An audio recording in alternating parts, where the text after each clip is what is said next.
सभी को सादर जय जिनेन्द्र। आज जैन टॉक के 126वें सेशन में आप सभी का हार्दिक स्वागत है। हम सब जानते हैं कि जैन धर्म का प्राण किसको कहा जाता है। जैन धर्म का आधार स्तंभ क्या है?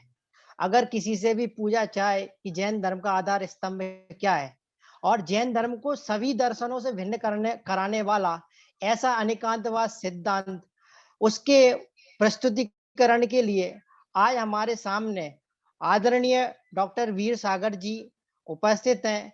वे आज हमें अनेकांतवाद सिद्धांत को जीवन में किस प्रकार से उपयोग कर सकते हैं और किस प्रकार से हमारा जीवन बदल सकता है, उसको आज प्रस्तुत करेंगे। तो मैं आदरणीय डॉक्टर वीर सागर जी के बारे में बताना चाहता हूँ। आदरणीय डॉक्टर साहब दिल्ली लाल बहादुर यूनिवर्सिटी, जो कि राष्ट्रीय संस्कृत यूनिवर्सिटी नई दिल्ली में है, उस पे जैन दर्शन विभाग में प्रोफेसर पद पर है। उसके बाद उन्होंने अपने जीवन काल में कई पुस्तकें लिखी हैं। लगभग 40 पुस्तकों का उन्होंने प्रकाशन भी किया है। साथ ही 150 से अधिक लेख कई पत्रिकाओं में प्रकाशित भी हुए हैं। साथ में अगर देखा जाए कि इनकी उपलब्धि कितनी है, तो 2-2 स्वर्ण पदक भी इनको प्राप्त हुए हैं। साथ ही इतने पुरस्कार की श्रृंखला है कि जिसका नाम बताना भी मुश्किल है। जिसमें से देखा जाए तो ऋषभ देव पुरस्कार, आचार्य बुद्धवली पुष्पदंत पुरस्कार, उमा स्वामी पुरस्कार इत्यादि अनेक पुरस्कारों से सम्मानित हैं। इनके द्वारा पीएचडी, जो कि पंडित टोडरमल जी साहित्य पर पीएचडी भी की गई है। तो ऐसे प्रोफेसर साहब का मैं यहाँ पर जैन टॉक पर आमंत्रित करता हूँ और आज इस विषय को हम सभी एक साथ सुनेंगे। आदरणीय डॉक्टर साहब, मैं आपके लिए आमंत्रित करता हूँ।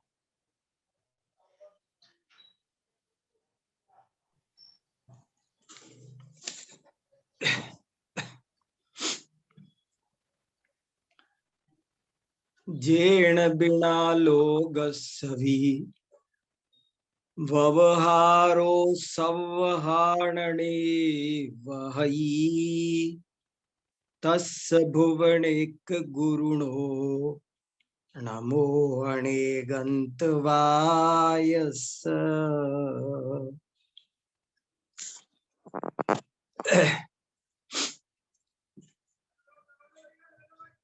हमारा आज का विषय है अनेकांतवाद की जीवन में उपयोगिता। बहुत सुंदर विषय है, अनेकांतवाद की जीवन में उपयोगिता। हम सभी जानते हैं कि जैन दर्शन एक बहुत ही व्यावहारिक दर्शन है। वो बहुत साफ शब्दों में कहता है, ज्ञानम भारः क्रियाम बिना। जैन दर्शन में सम्यक दर्शन ज्ञान चारित्र की एकता को बहुत महत्व दिया गया है। जैन दर्शन केवल आदर्श की हवा हवाई बातें नहीं करता, बल्कि जिनसे हमारा जीवन का संबंध है, जिनसे हमारा जीवन पवित्र होता है, ऐसी व्यावहारिक बातें हमको समझाता है। और इसीलिए उसके हर सिद्धांत, उसकी हर बातें बहुत व्यावहारिक हैं, बहुत उपयोगी हैं। अनेक लोग जैन दर्शन पर ऐसा आरोप लगाते हैं कि जैन दर्शन बहुत अच्छा है लेकिन व्यावहारिक नहीं है। मैंने इस विषय पर बहुत विस्तार से लिखा है, बोला है, जिसको सबको तो अभी नहीं बता सकते, लेकिन हमारा आज का विषय है कि अनेकांतवाद की हमारे जीवन में, व्यावहारिक जीवन में क्या उपयोगिता है। अनेकांतवाद एक बहुत ही महत्वपूर्ण सिद्धांत है, प्राणभूत सिद्धांत है, और उसके बारे में भी अनेक जैन आचार्यों ने ऐसा लिखा है। जैसा कि मैंने अभी एक गाथा सुनाई आपको, जो आज से लगभग 1900 वर्ष पहले आचार्य सिद्धसेन ने सन्मति सूत्र प्राकृत भाषा का ग्रंथ है, उसमें लिखा कि जिसके बिना लोक व्यवहार भी नहीं चल सकता है, ऐसे 3 लोक के एक छत्र गुरु अनेकांतवाद को मैं भक्ति पूर्वक प्रणाम करता हूं। माने इतने बड़े आचार्य ने अनेकांत की व्यावहारिकता को हाईलाइट किया। ऐसे और भी बहुत सारे स्टेटमेंट मेरे पास में हैं, प्राकृत में भी, संस्कृत में भी और हिंदी में भी, लेकिन मैंने प्रतिनिधि के रूप में आपको एक ही सुनाया है, जिससे ये विश्वास हो कि अनेकांत व्यावहारिक दृष्टि से भी एक बड़ा ही उपयोगी सिद्धांत है। यद्यपि हमारा जो विषय है वो है अनेकांतवाद की जीवन में उपयोगिता। तो जीवन तो व्यापक है, अनेकांतवाद की जीवन में उपयोगिता तो जीवन बहुत व्यापक है। जीवन को कम से कम 2 भागों में तो हमें बांटकर देखना ही चाहिए, लौकिक और पारलौकिक, लौकिक और आध्यात्मिक। ऐसे करके कम से कम 2 भागों में तो हमें बांटकर देखना ही चाहिए कि जीवन के 2 भाग हैं और जीवन दोनों ही में, अनेकांतवाद दोनों ही प्रकार के जीवन में अत्यंत उपयोगी है। इस बात पर भी हमको विचार करना चाहिए इस शीर्षक से यदि हम बात कर रहे हैं तो। अनेकांतवाद की जीवन में उपयोगिता, तो हमको ये भी सोचना चाहिए कि हमारा जो पारमार्थिक जीवन है, हमारा जो दार्शनिक जीवन है, हमारा जो आध्यात्मिक जीवन है, उसमें भी अनेकांतवाद की बड़ी भारी उपयोगिता है, क्योंकि उसके बिना हम समीचीन तत्व को नहीं जान सकते। लेकिन उसकी चर्चा बहुत होती रहती है। स्यादवाद की दार्शनिक उपयोगिता की, स्यादवाद की पारमार्थिक उपयोगिता की चर्चा बहुत होती रहती है। इसलिए हमने सोचा कि आज इस पर विशेष चर्चा की जाए। और ये जो शीर्षक रखा है, इसके पीछे रखने वालों का अभिप्राय भी कुछ ऐसा ही है कि अनेकांतवाद की हमारे दैनिक जीवन में, हमारे रोजमर्रा की लाइफ में, हमारी व्यावहारिक जिंदगी में इस अनेकांतवाद की क्या उपयोगिता है। जिन्होंने ये शीर्षक रखा है वे भी यही सुनना जानना चाहते हैं। उसकी जो दार्शनिक उपयोगिता है उसमें किसी को संदेह नहीं है, उसकी सब चर्चा करते हैं, जानते हैं। और जानना चाहें तो मैं आजकल रोजाना 4 से 5 बजे तक अनेकांतवाद पर ही कक्षा ले रहा हूँ। 2 महीने हो गए हैं और ये विषय इतना गूढ़ गंभीर है कि अभी पूरा नहीं हुआ है, खूब चल रहा है। तो जिनको वो विषय सुनना हो, वो पक्ष सुनना हो, वो हमारी कक्षा में जुड़ सकते हैं, हम खूब चर्चा कर रहे हैं। और जो व्यावहारिक उपयोगिता आज आप जानना चाहते हैं, मैं थोड़ा उस पक्ष को यहाँ उजागर करने की आज कोशिश करता हूँ।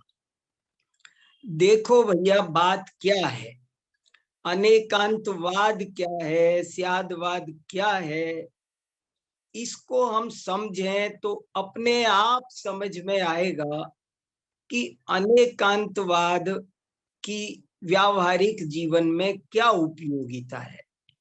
हमारे सभी आचार्यों ने, सभी चिंतकों ने इस बात को खूब लिखा है कि अनेकांतवाद विवाद को शांत करता है। सबसे पहली विशेषता है कि अनेकांतवाद झगड़े समाप्त करता है। यदि अनेकांतवाद नहीं होगा तो आप सुबह से शाम तक झगड़ते जाइए, आप पद पद पर झगड़ेंगे। यदि अनेकांतवाद का सहारा नहीं लेंगे तो आप सुबह से शाम तक लड़ते ही रहेंगे, हर कदम लड़ते रहेंगे, विवाद करते रहेंगे, दुखी होते रहेंगे, झुंझलाते रहेंगे। और यदि आप अनेकांतवाद का सहारा लेंगे तो आपका समाधान होता जाएगा, और जो बात जिस अपेक्षा से कही गई है उस बात को आप उस अपेक्षा से समझकर शांति प्राप्त करेंगे, प्रयोजन सिद्ध करेंगे। स्यादवाद ये कहता है कि बात बहुआयामी होती है और उसे एक साथ पूरी कहा नहीं जा सकता।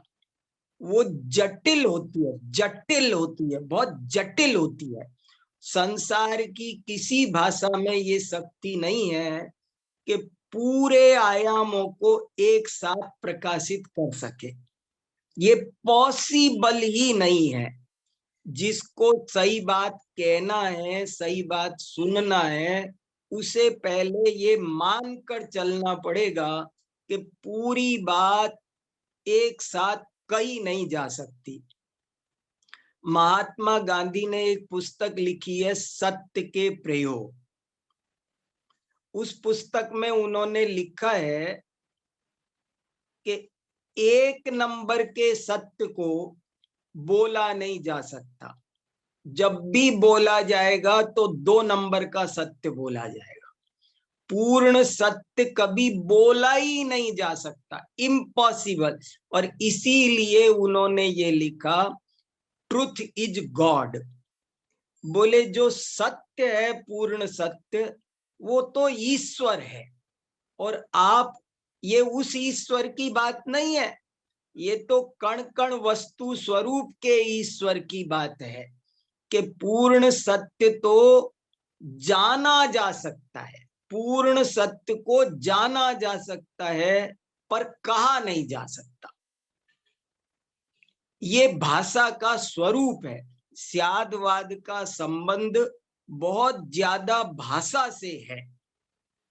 और स्यादवाद ये कहता है, स्यादवाद शब्द का मीनिंग ही है स्यात् पदेन वदनम स्यादवाद, कि स्यात् पद लगाकर आप बात को बोलो। आप स्यात् लगाकर बोलेंगे तो आपकी बात सही होगी, वरना आपकी बात सही नहीं हो सकती। क्योंकि वस्तु के 2 ही नहीं, अनंत आयाम होते हैं। जैसे आप एक सिक्के के दोनों पहलू एक साथ नहीं देख सकते, एक दीवार के दोनों भाग आप एक साथ नहीं देख सकते, ऐसी कोई ताकत नहीं है कि आप एक साथ दोनों देख सकें, नहीं देख पाएंगे प्रत्यक्ष। ऐसे ही पूरी बात एक साथ कही नहीं जा सकती। और यदि अगर आप उसमें स्यात् लगाएंगे, अपेक्षा समझेंगे, जिस अपेक्षा से जो बात कही गई है, तो आपका मन शांत रहेगा, वरना आपका मन अशांत होगा, आप कहने वाले से भी झगड़ेंगे। ऐसे बहुत सारे दृष्टांत जिन जैन ग्रंथ भरे पड़े हैं इस बात को लेकर के। एक दृष्टांत बहुत ज्यादा प्रसिद्ध है कि एक गांव में एक दफे एक हाथी आया। पहली बार हाथी आया था तो सब लोग उस हाथी को देखने गए जिज्ञासा से। उसी गांव में 6 सूरदास भी रहते थे, पक्के मित्र थे। उनको भी जिज्ञासा हुई कि हम भी हाथी देखें, और वे भी हाथी देखने गए, लेकिन वे तो सूरदास थे ना, हाथी कैसे देखते। इसलिए उन्होंने महावत से कहा कि हमको छूकर देखने की परमिशन दो। महावत ने उनको छूने दिया। वे सब जब हाथी को छूकर अपने घर लौट रहे थे तो रास्ते में उनमें बहुत झगड़ा हो गया। इतना झगड़ा हो गया कि बस पिटाई हो जाती है एक दो की। एक कहता कि हाथी तो रस्सी जैसा होता है, दूसरा बोला कि नहीं, हाथी तो खंबे जैसा होता है, और पहले वाला कहता तू झूठ बोल रहा है, दूसरा कहता तू झूठ बोल रहा है, मैंने खुद देखा है, तू झूठ बोल रहा है। तीसरा कहता कि हाथी तो दीवार जैसा होता है, चौथा बोला कि हाथी तो सूप जैसा होता है, पांचवा बोला हाथी तो भाले जैसा होता है, छठा बोला कि हाथी तो केले के थंब जैसा होता है। और सब एक दूसरे को झूठा सिद्ध करने लगे, अपने आप को सही मानने लगे, और बहुत झगड़ा होने लगा रास्ते में। जो बचपन के घनिष्ठ मित्र थे वे ही आज लोगों को झगड़ते हुए मिल गए। तो एक बुद्धिमान व्यक्ति उधर से, बुजुर्ग आ रहे थे, उन्होंने देखा, पूछा क्या बात है, तुम क्यों झगड़ रहे हो। तो सारी बात उन्होंने बताई कि मैंने खुद देखा है, ये तो रस्सी जैसा है, ये कह रहा है कि वो तो खंबे जैसा होता है। तब उसने कहा कि सुनो सुनो, बैठो यहाँ पर, देखो हाथी एक विशालकाय पशु है, उसको तुम सब एक साथ नहीं छू पाए, तुमने सब उसका एक एक हिस्सा छुआ, और इसलिए तुमको वो एक एक हिस्सा दिखाई दिया, लेकिन पूरा हाथी में तुम्हारी सबकी बातें सही है।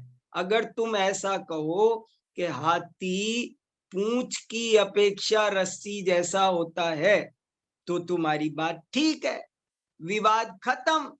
हाथी पैरों की अपेक्षा खंबे जैसा है, हाथी पेट की अपेक्षा दीवार जैसा है, हाथी कान की अपेक्षा सूप जैसा है, हाथी दांतों की अपेक्षा भाले जैसा है, हाथी सूंड की अपेक्षा केले के थंब जैसा है, इसमें कोई दिक्कत नहीं है। तो वो कहने लगे अच्छा, और वे आपस में फिर गले मिल गए, उनका सारा झगड़ा समाप्त हो गया। ऐसे बहुत सारे दृष्टांत हैं। मैं बहुत संक्षेप में एक एक प्रतिनिधि बातें कह करके आगे बढ़ रहा हूं। बात यह है, देखो मित्रों, कि भाषा बहुत कमजोर होती है। आप यदि एक दिन सुबह से शाम तक ये प्रयोग करें कि मैं हर बात का गहराई में जाकर के विश्लेषण करूंगा, उसे पूरी तरह समझने की कोशिश करूंगा, तो आपको पता चलेगा कि आप उन बातों में से एक अपेक्षा से ही उनको सही पाएंगे, सभी अपेक्षाओं से सही नहीं पाएंगे। और सभी अपेक्षाओं से, भाषाओं में जो साहित्य की भाषा होती है, जो व्यंजनाएं होती है, अलंकार होते हैं, मुहावरे होते हैं, उनकी तो छोड़ो, आप रोजमर्रा की जिंदगी में भी अगर आप सही ढंग से चीजों को नहीं लेंगे तो बहुत विवाद होगा। जैसे उदाहरण के तौर पर बहुत सारी बातें हैं। जैसे मान लो एक डॉक्टर ने, वैद्य जी ने पर्ची लिखी और कहा इसको घोट के पी जाना, और वो व्यक्ति गया, वो कागज को ही घोट कर पी गया। कागज में लिखी हुई दवाई घोट कर पीनी थी और वो कागज को ही घोट कर पी गया। अपेक्षा नहीं समझने के कारण देखो ये समस्या पैदा हुई। अब आप कल्पना करो उस जीव पर क्या बीती होगी। ऐसा स्यादवाद को समझे बिना होता है। आप हजारों वाक्य है। अभी मान लो मैं किसी को कहूं, मैं अपने घर में नौकर को बोलूं टीवी खोल दो, उसका क्या मतलब होता है? वो पेचकस लेके खोलने लग जाए तो? मैं बोलूं कि बल्ब जला दो, मोमबत्ती जला दो, पंखा चला दो, क्या क्या चलाने का क्या मतलब होता है? पंखा चला दो, ट्यूबलाइट जला दो, कैसे जलाएगा वो वो गधा प्रसाद बन जाएगा, पूरा का पूरा, पूरा का पूरा गधा प्रसाद बन जाएगा। हर चीज की ऐसी मुसीबत खड़ी हो जाएगी, आपको बुलाया जाए रोटी खा लो। अब रोटी का, ये दाल क्यों परोसी है, सब्जी क्यों परोसी है? मैं रोटी कमाने जा रहा हूं, रोटी कमाने का क्या मतलब है? रोटी खा लो। अब रोटी खा लो ये एक वाक्य है, और फिर मैं कहूं कि हवा खा लो, थोड़ी देर धूप खा लो। अब क्या धूप को भी वैसे खाया जाता है जैसे रोटी खाते हैं? धूप खाने का मीनिंग अलग है, रोटी खाने का मीनिंग अलग है, मार खाने का मीनिंग अलग है, हवा खाने का मीनिंग अलग है। कैसे भाषाएं कैसे न्याय करेंगी? भाषाएं बहुत दुर्लभ है। आप कोई, उनके घर में गंगा बह रही है, अब उनके घर में गंगा बह रही है का क्या मतलब होता है? सचमुच की गंगा बह रही है क्या? ऐसे कहने का मतलब ये है कि यदि आप स्यादवाद अनेकांतवाद को नहीं समझेंगे तो आप गूंगे बहरे बन जाएंगे। यदि स्यादवाद को कोई व्यक्ति नहीं समझेगा तो वो गूंगा बहरा बन जाएगा, ना सही बोल पाएगा, ना सही सुन पाएगा। ऐसी हजारों बातें हैं। जरा आप घर पर आए मेरे, और मैं कहूं अपने बेटे से कहूं कि जरा चाय लेकर आओ, और वो चाय की पत्ती हथेली पर लेकर के आ जाए आपको, तो ये चाय, आपने ही तो कहा था कि चाय लेकर आओ, मैंने क्या गलत किया? झगड़ा होगा कि नहीं होगा?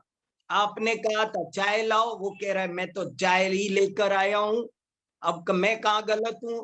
तो इसका मतलब है उसने अपेक्षा नहीं, बहुत सारी बातें निश्चय ने, व्यवहार ने, कितनी आप मेरे घर आए और पूछे ये घर किसका, मैं बोलूंगा आपका ही है, आप बोलेंगे रजिस्ट्री दे दो, तो झगड़ा होगा कि नहीं होगा? माने भाषा, मैं ये बताना चाहता हूं कि कोई भी कथन अपने आप में कभी भी पूर्ण नहीं होता है।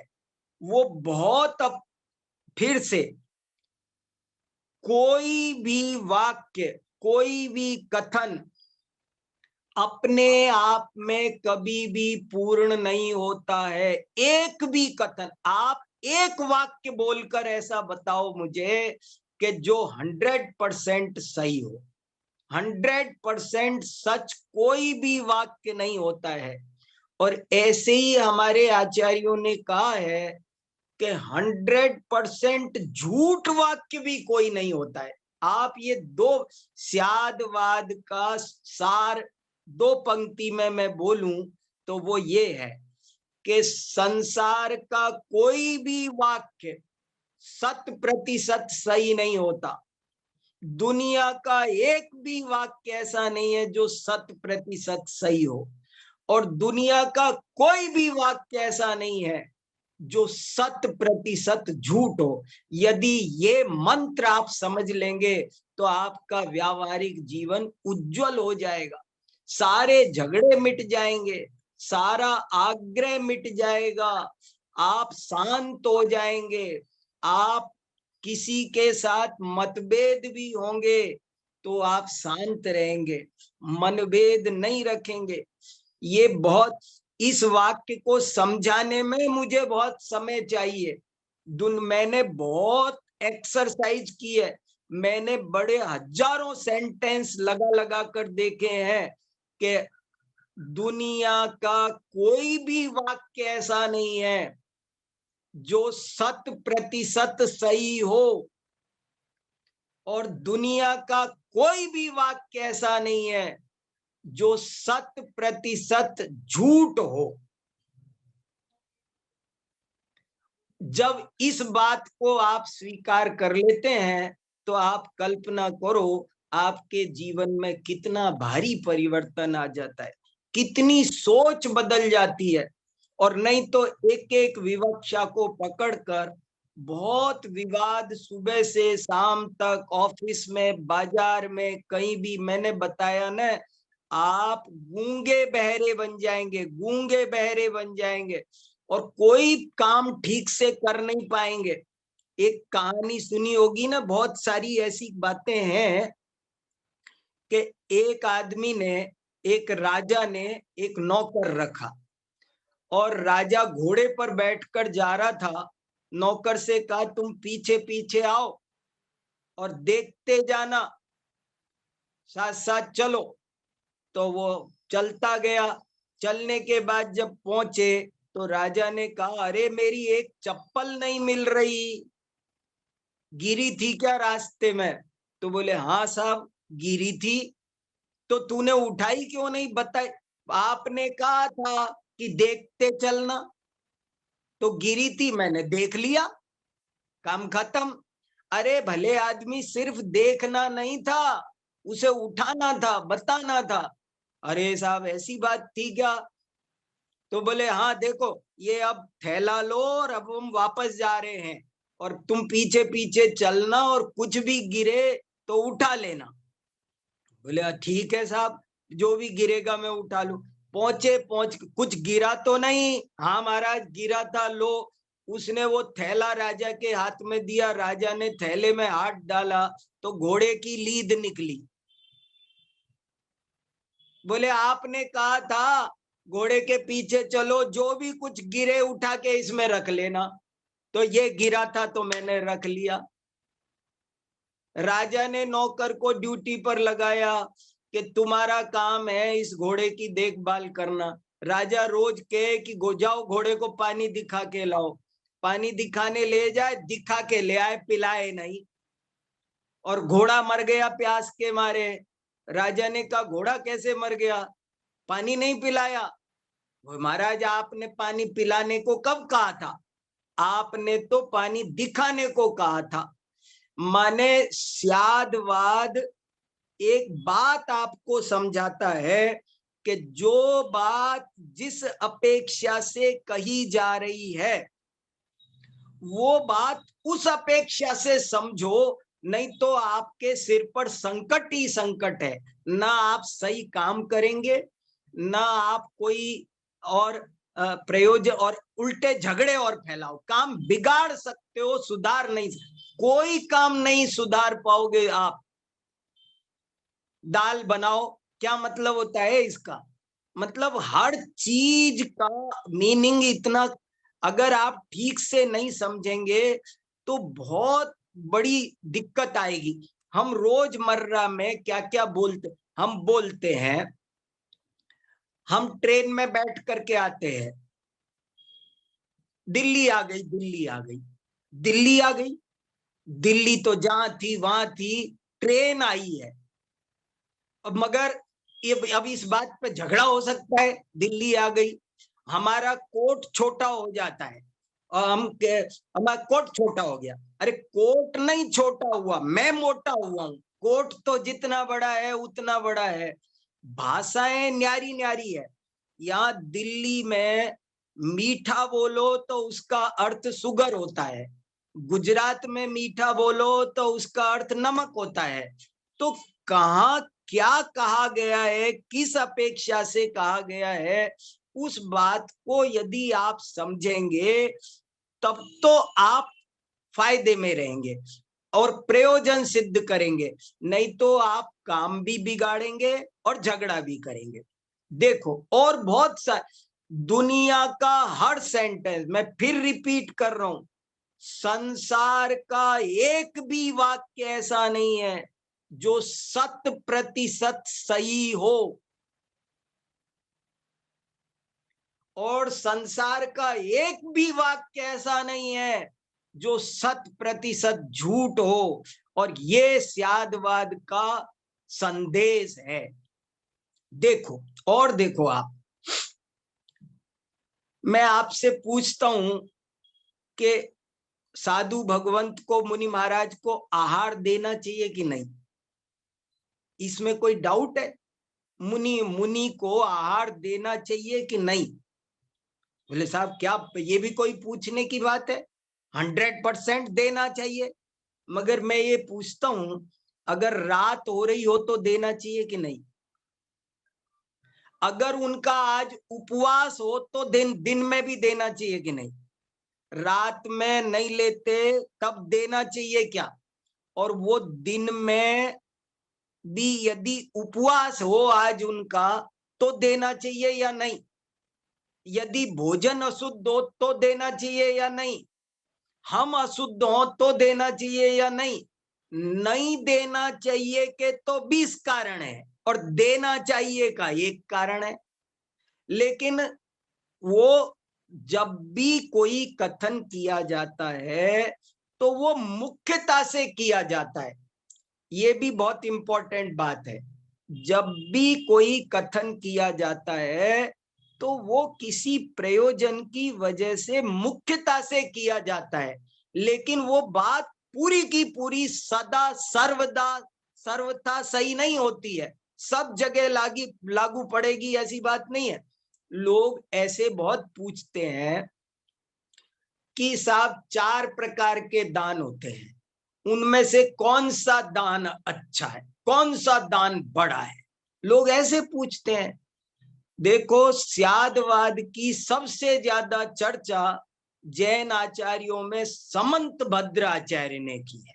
सबसे ज्यादा चर्चा करने वाले जैन आचार्यों में स्यादवाद का विस्तार करने वाले कोई महान आचार्य हुए हैं तो वो समंत भद्र हुए हैं। और उन्होंने एक बात लिखी है कि वस्तु में कोई चीज मुख्य गौण नहीं होती, ये केवल प्रयोजनवश वक्ता करता है, मुख्य गौण वाणी में होता है। 4 दानों में से कौन सा दान बड़ा है? आपको दुनिया में पूछने जाओ बड़े बड़े जगह, आपको कुछ लोग कहेंगे साहब ज्ञान दान बहुत बड़ा है, इससे बड़ा कोई दान ही नहीं है। कोई बोलेगा आपको आहार दान से बड़ा कोई दान नहीं है साहब, गजब है। वो 1 घंटे तक आपको भाषण देगा कि आहार दान से बड़ा तो दुनिया में कोई दान ही नहीं है।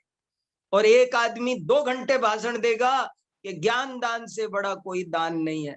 लेकिन जैन धर्म क्या कहता है, वस्तु स्थिति क्या है, स्यादवाद क्या कहता है, वो मैं बताऊं आपको। चारों दानों में से कोई दान छोटा बड़ा नहीं होता है। ये वक्ता परिस्थिति को देखकर किसको छोटा कहे किसको बड़ा कहे ये उसका अधिकार है। स्यादवाद वक्ता को राइट देता है कि वो प्रयोजन वसात कुछ भी बोले। श्रोता की ये ड्यूटी है कि उसने जिस अपेक्षा से जो बात कही है वो उसे उस अपेक्षा से समझे। मान लो मेरे पास में बहुत किताबें हैं और मैं रात और दिन पढ़ता रहता हूँ, पढ़ रहा हूँ खूब। मेरे पास में बहुत ज्ञान का वातावरण है, ज्ञान की सामग्री है, लेकिन मुझे 4 दिन से भोजन नहीं मिला है, मैं भूखा हूं। अब इस समय कोई लाकर मुझे वो एक किताब लाकर दे, कहे कि लो आप ये एक किताब लो, ज्ञान दान सबसे बढ़िया है, मैं आपको द्रव्य संग्रह भेंट कर रहा हूं। मैंने कहा मेरी अलमारी में 10 द्रव्य संग्रह अलग अलग टीकाएं रखी, नहीं मैं समय सार दे रहा हूं। मैंने कहा मेरे पास 20 समय सार रखे हुए हैं। मैं अरे भैया तुम 2 रोटी दे सकते हो कि नहीं इस वक्त? कब किसको रोटियों की आहार की जरूरत हो तब आहार दान बड़ा होता है। और किसी कोई खा खा के मरा जा रहा है, पच नहीं रहा 4 दिन पुराना ही और खा रहा है, खाने की कोई कमी नहीं है, मगर कभी ज्ञानाराधना नहीं करता है, तो उसको ज्ञान देना महत्वपूर्ण है। कोई भी बात है, उस बात को आपको उसकी विवक्षा में यदि आप समझेंगे तो आप कार्य सिद्ध करेंगे, नहीं तो आप कार्य भी बिगाड़ेंगे और विवाद भी करेंगे। और देखो, कोई भी काम ऐसे हर काम में लगाओ, जैसे मैंने दान में घटित किया, ऐसे ही पूजा करनी चाहिए, उपवास करना चाहिए, स्वाध्याय करना चाहिए।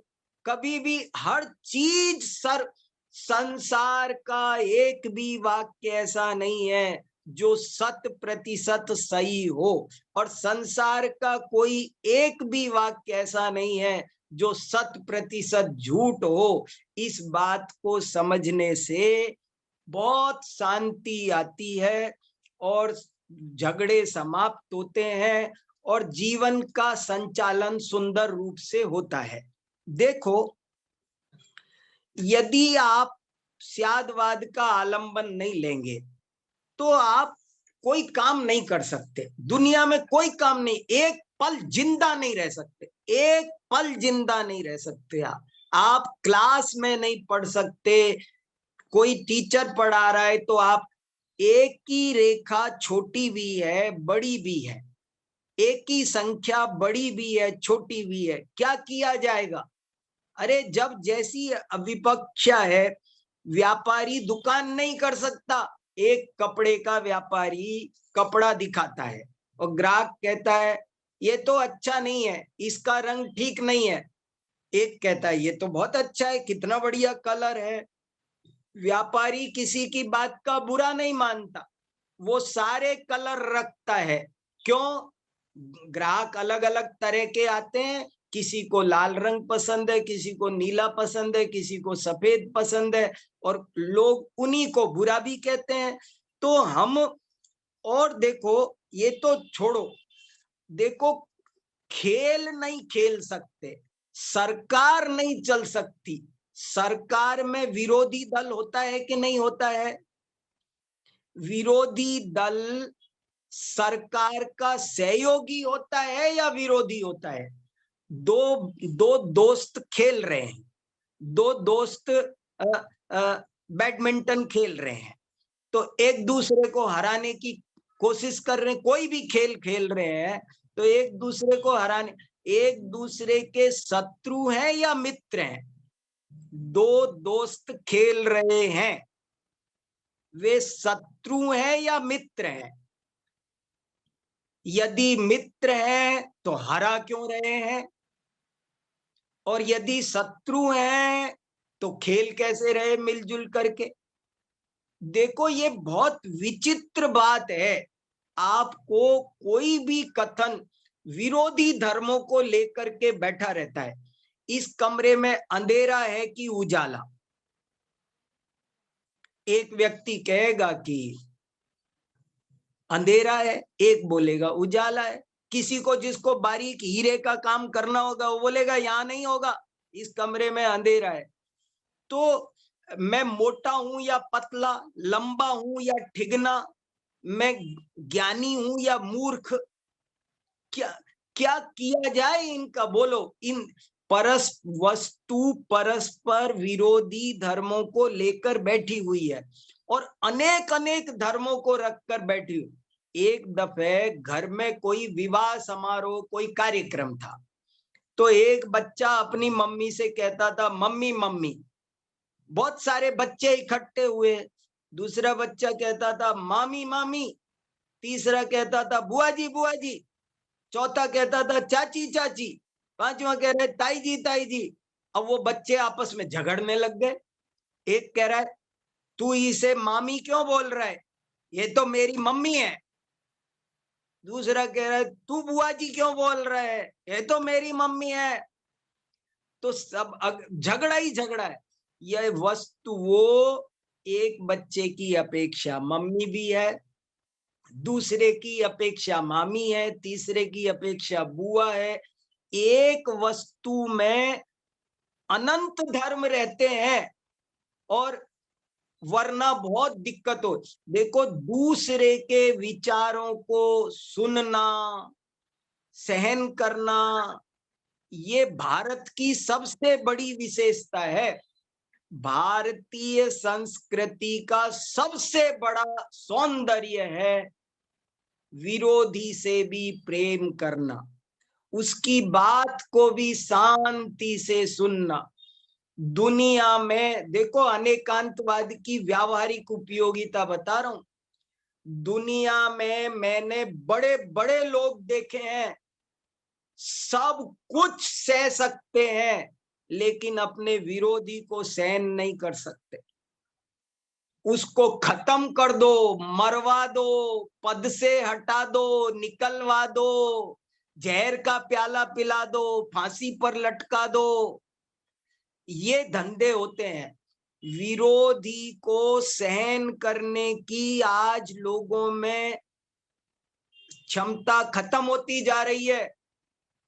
सब मेरी मान्यता जैसे होने चाहिए ऐसा हर आदमी चाहता है, और ये समाज को खत्म करने की साजिश है, ये प्रजातंत्र को खत्म करने की साजिश है, ये अनेकता में एकता, विविधता में एकता का जो सौंदर्य है उसे खत्म करने की कोशिश है। आदमी सब सहन कर सकता है, लेकिन जो मेरे विरुद्ध विचारों का हो, मैं उसको सहन नहीं कर सकता। ये बहुत बड़ी बात है। हमने खूब देखा है, मैं जीवन में भी देखता हूं और खूब इतिहास में भी देखा है।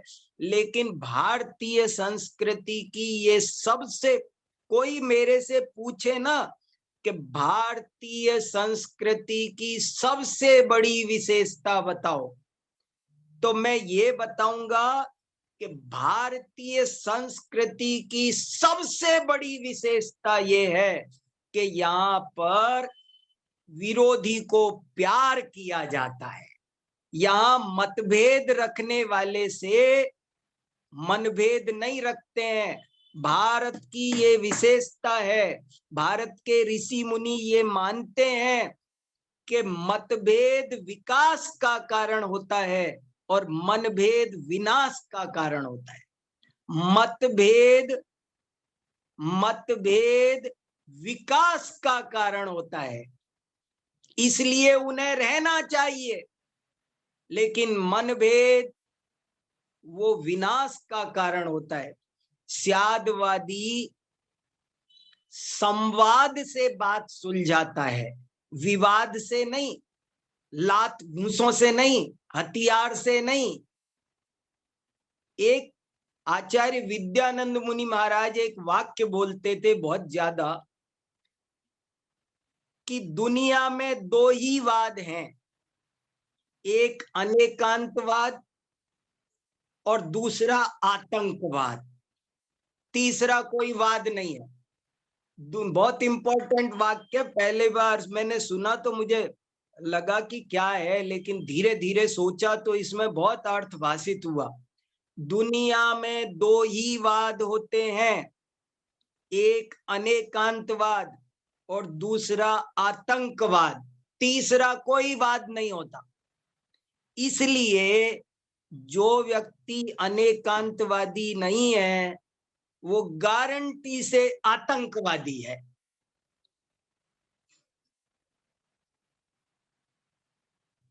जो व्यक्ति अनेकांतवादी नहीं है वो गारंटी से आतंकवादी है।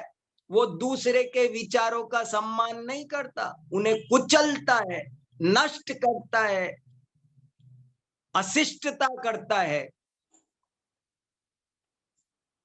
कितनी बड़ी बात है। अब आप सोच लो, आप समाज नहीं चला सकते, ये समाज विविधता से बनता है। इस समाज में सब तरह के लोग होते हैं। आप कभी भी, आप कितने लोगों को खत्म करोगे? आप सोचें कि मेरे जाति भाई रह जाएं, बाकी सब खत्म हो जाएं, फिर मेरे जाति भाइयों से लड़ना कि ये मेरे, मतलब ये कभी भी खत्म नहीं होने वाली लड़ाई है।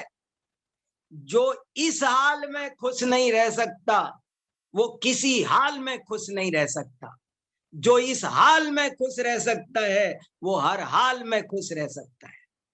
हमारे यहाँ निंदक नियरे राखिए, आंगन कुटी छवाए, बिन पानी साबुन बिना निर्मल करे सुभाए। हम विरोधी से प्यार करते हैं, ये भारत की बहुत बड़ी विशेषता है। हम मतभेद वालों, हमारे यहाँ बहुत सारे दर्शन हुए, सब परस्पर चिंतन करते हैं प्यार से साथ बैठ करके। हम सब साथ बैठ कर रहते हैं। हमारे घरों में एक व्यक्ति पगड़ी लगाता है, दूसरा टोपी लगाता है, तीसरा कुछ नहीं लगाता, चौथा टाई लगाता है, और सब एक टेबल पे बैठ के खाना खाते हैं। ऐसा हमारा देश है। हम विरोध में, मतभेदों में सौंदर्य देखने वाले हैं। देखो, जो व्यक्ति अनेकांतवादी नहीं होता, स्यादवादी नहीं होता है, उसकी दशा देखो आप कैसा होता है। एक दफे दिल्ली जैन समाज ने एक बहुत बड़ा विकलांग शिविर लगाया था। विकलांगों की सहायता करने के लिए दिल्ली की जैन समाज ने एक बहुत बड़ा कैंप लगाया था। आज से 8-10 वर्ष पुरानी बात है। तो एक बहुत बड़े दार्शनिक को बुलाया उसका उद्घाटन करने के लिए। उसने अपने विचार व्यक्त किए। तो उसने ये कहा,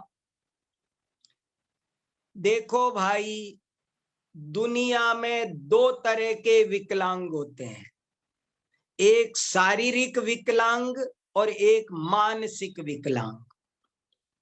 जो एकांतवादी होते हैं वे मानसिक विकलांग होते हैं, जो अनेकांतवादी होते हैं वे मानसिक रूप से सर्वांग होते हैं। और शारीरिक विकलांग से भी ज्यादा खतरनाक मानसिक विकलांग होता है। मैंने अभी बहुत सारे कोटेशंस रख रखे हैं मेरे पास में। गांधी जी ने क्या कहा, रामधारी सिंह दिनकर ने क्या कहा, वाचस्पति उपाध्याय ने क्या कहा, प्रोफेसर उदय चंद वाराणसी ने क्या कहा, मंगल देव शास्त्री ने क्या कहा, वाचस्पति गैरोला, हरमन जैकॉबी, श्रीमद रायचंद्र, महेंद्र कुमार न्यायाचार्य, पंडित चैन सुखदास न्याय तीर्थ। ये कोटेशन सुनाने लगूंगा तो बहुत, लेकिन सब ने बताया है कि आप किसी काम को ढंग से नहीं कर सकते, किसी सुंदर समाज की रचना नहीं कर सकते। समन्वय, संगठन, सद्भावना, इन सब बातों को फिर आप भूल जाओ। जो व्यक्ति स्यादवाद को नहीं चाहता है वो विश्व शांति नहीं चाहता है, वो समन्वय नहीं चाहता है, वो समन्वय नहीं वो सद्भावना नहीं चाहता है, वो समाज की कंसेप्ट को स्वीकार नहीं करता है। ये बड़ा, देखो, नीति शास्त्र नहीं माना जा सकता। नीति शास्त्र में कहीं लिखा है बोलना चाहिए, कहीं लिखा है मौन रहना चाहिए। क्या करें? अगर आप अपेक्षा नहीं समझेंगे तो जैसे दर्जी कपड़े को काटता भी है और सिलता भी है, काटना भी जरूरी है और सिलना भी जरूरी है। ये वस्तु की व्यवस्था है। वस्तु में विरोधी धर्म होते हैं। एक दफे 2 बच्चे झगड़ रहे थे। एक बच्चा कह रहा था कि तुझे पता है हमारे 2 कान क्यों होते हैं? बोले क्यों होते हैं? बोले इसलिए होते हैं कि कोई भी बात इधर से सुनो तो इधर निकाल दिया करो, इधर सुनो तो इधर निकाल दिया करो, फ्री रहो। तो दूसरा कहना लगा तू गलत बता रहा है, हमारे 2 कान इसलिए होते हैं कि हमें दुगनी सावधानी के साथ बातें सुननी चाहिए। हमारे गुरुजी ने तो ये बताया था कि 2 कान इसलिए होते हैं कि ज्यादा सावधानी से सुनो। तो झगड़ा हो गया दोनों में। इतने में गुरुजी आ गए। बोले क्यों झगड़ रहे हो? बोले इसलिए। अरे भैया, कोई बुरी बात हो तो इधर से सुन के इधर से निकाल दो, इसलिए है। और अच्छी बात हो तो डबल सावधानी से सुनो। हो गया ना समाधान। हर विवाद का हल हो सकता स्यादवाद के द्वारा। हर विवाद का हल हो सकता स्यादवाद के द्वारा। इसलिए देखो, नहीं समझो, दवाई भी विष है और विष भी दवाई है। कितना अद्भुत में आप एक ही वस्तु में परस्पर विरोधी धर्म रहते हैं बहुत सारे, तो उन सब को हमें नाटक नहीं का आनंद नहीं ले सकते। नाटक में दिखने वाला राम राम है या नहीं है, चित्रकला का आनंद नहीं ले सकते। चित्रकला में दिखने वाला मोर मोर है या नहीं है, कैसे करेंगे?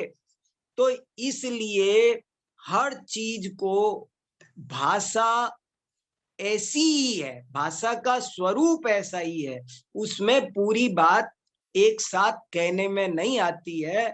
और जब जो बात जिस अपेक्षा कही जाए उसे उस अपेक्षा समझनी चाहिए। ये स्यादवाद का मंगलमय संदेश है।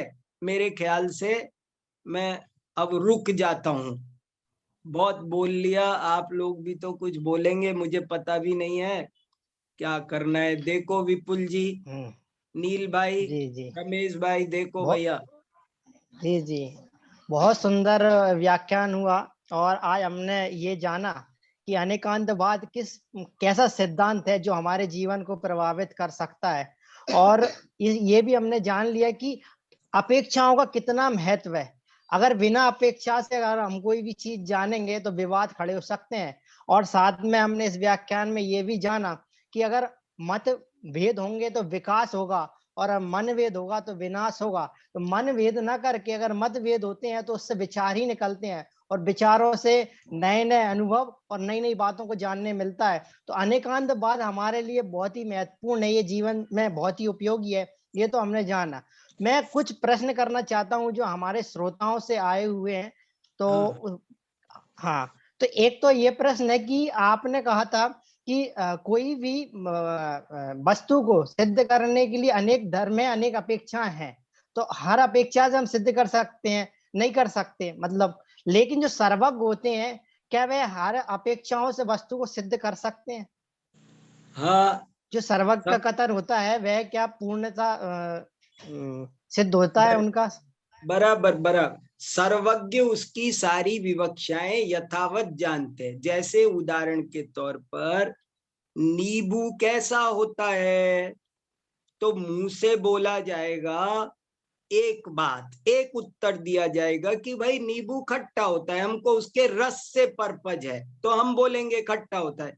लेकिन वो आकार की अपेक्षा गोल होता है, रंग की अपेक्षा पीला होता है, जो जितने भी उसके डायमेंशन हैं वे सब सर्वज्ञ तो जानते हैं। ये स्यादवाद श्रुत ज्ञानियों का है, केवल ज्ञानियों का नहीं। केवल ज्ञान में नयवाद नहीं होता, केवल ज्ञान पूर्ण वस्तु को यथावत जानता है। लेकिन स्यादवाद में, श्रुत ज्ञान में स्यातवाद होता है, नयवाद होता है। श्रुत ज्ञानी बिना नयों के न समझ सकते हैं न समझा सकते हैं। हम और आप सब श्रुत ज्ञानी हैं। हाँ जी, हाँ जी। एक और प्रश्न है, मैं लेना चाहूंगा कि हम कहते हैं कि अपेक्षाओं से सभी प्रकार के कथन होते हैं। तो जो बौद्ध मत है, सांख्य मत है, न्यायिक मत है, तो वे अपनी अपनी अपेक्षाओं से कथन करते हैं। फिर हम ऐसा कैसे कह सकते हैं कि जैन धर्म ही सच्चा धर्म है, सच्चा प्रधान धर्म है, और बाकी सब धर्म के हम खंडन कर देते हैं? तो वो कैसे अनेकांत पे घटेगा? बहुत अच्छी बात।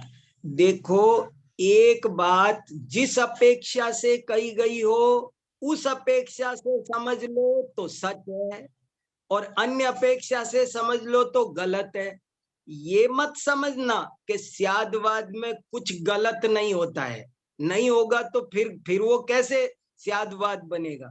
स्यादवाद ये कह रहा है कि जो कथन जिस अपेक्षा से कहा गया है उस कथन को उस अपेक्षा से समझा तो सही है, अन्य अपेक्षा से समझा तो गलत है। वस्तु नित्य है द्रव्य की अपेक्षा, वस्तु अनित्य है पर्याय की अपेक्षा। लेकिन कोई इसको सर्वथा कहे कि सर्वथा नित्य है तो गलत हो जाएगा। सर्वथा, वे दर्शन इसीलिए गलत हो गए क्योंकि वे सर्वथा कह रहे हैं। जैन दर्शन स्यात लगाकर बोल रहा है। ये एक इंपॉर्टेंट पॉइंट है, बहुत अच्छा सवाल है। जैन दर्शन हर बात को स्यात लगाकर कहता है इसलिए सही है, और अन्य दर्शन सर्वथा लगाकर कहते हैं इसलिए गलत है। तो क्या हम ये कह सकते हैं कि अगर हम स्यात लगा करके अन्य दर्शन भी अगर अपनी बात को सिद्ध करना चाहे तो उसकी बात भी सत्य मानी जाएगी? बिल्कुल मानी जाएगी। ये बात हम आचार्यों ने 10 जगह लिखी है कि यदि हम अन्य दर्शनों की बातों को भी स्यात लगा करके समझें तो वे सही है। लेकिन प्रश्न ये है कि उस दर्शन वाले उसको स्यात लगाने तैयार हैं या नहीं। वे तैयार नहीं होते हैं, इसलिए उनकी वे जाने। लेकिन हम जैसे यही बात ले लेते हैं कि बौद्ध दर्शन कहता है वस्तु अनित्य है, स्यात अनित्य है। सांख्य कहता है कि वस्तु नित्य है, स्यात नित्य है। हमें कोई दोष नहीं, हमें कोई आपत्ति नहीं है। लेकिन जब आप सर्वथा कहोगे तो गलत है। स्यात लगा के सभी दर्शन समीचीन सिद्ध होते हैं, लेकिन स्यात लगाने के बाद वे सब जैन दर्शन बन जाते हैं। फिर वो बौद्ध दर्शन नहीं बचता है, फिर वो सांख्य दर्शन नहीं बचता है, फिर वो जैन दर्शन बन जाता। जैन दर्शन में आचार्य समंत भद्र ने एक जगह ऐसा लिखा है, सही और गलत में बाल बराबर का अंतर है, सही और गलत में थोड़ा सा अंतर है। सर्वथा लगाओ तो गलत है, स्यात लगाओ तो सही है, बस खेल खत्म। सुप्रीम जजमेंट है। कोई भी कथन में सर्वथा लगाओगे, किसी भी कथन में सर्वथा लगाओगे तो गलत है, और किसी भी कथन में स्यात लगाओगे तो सही है। जी, बहुत अच्छा। और मैं अंतिम प्रश्न पूछना चाहूंगा क्योंकि उसके बाद हमारा जैन डाइट का भी प्रोग्राम शुरू होने वाला है, तो आप सभी उसमें भी जुड़ सकते हैं। तो अंतिम प्रश्न है, अनेकांतवाद और नयवाद में अंतर क्या है? दोनों अपेक्षाओं का कथन करने की बात करते हैं। हाँ, ये एक ही बात है। स्यादवाद का ही दूसरा नाम नयवाद है। स्यादवाद में और नयवाद में अंतर नहीं है। ठीक है, तो अभी भी हमारे जो श्रोताओं के प्रश्न है, हम चाहेंगे कि प्रोफेसर साहब को प्रश्न भेजे जाएंगे और वहां से जो हमें समाधान आएंगे तो हम उसका समाधान भी आपको भेज सकते हैं। तो इसी के साथ हम ये व्याख्यान को यहीं विराम देंगे। उससे पूर्व हम सभी वंदना कर लेते हैं, सभी जीवों के कल्याण की भावना वा लेते हैं। तो सभी हाथ जोड़ लेंगे। अणु परमाणु शिव बनी जाओ, आखा विश्व नु मंगल थाओ, सर्वे जीवे मोक्षे जाओ। खामे में सव्य जीवा खमंतु में, मिट्टी में सभ्य भूयेसु, वैरम मज्जन केणई। सर्वता सौ सुखी थाओ, पाप ना कोई आचरो, राग द्वेष मुक्त थई ने, समता सहु समाचरो।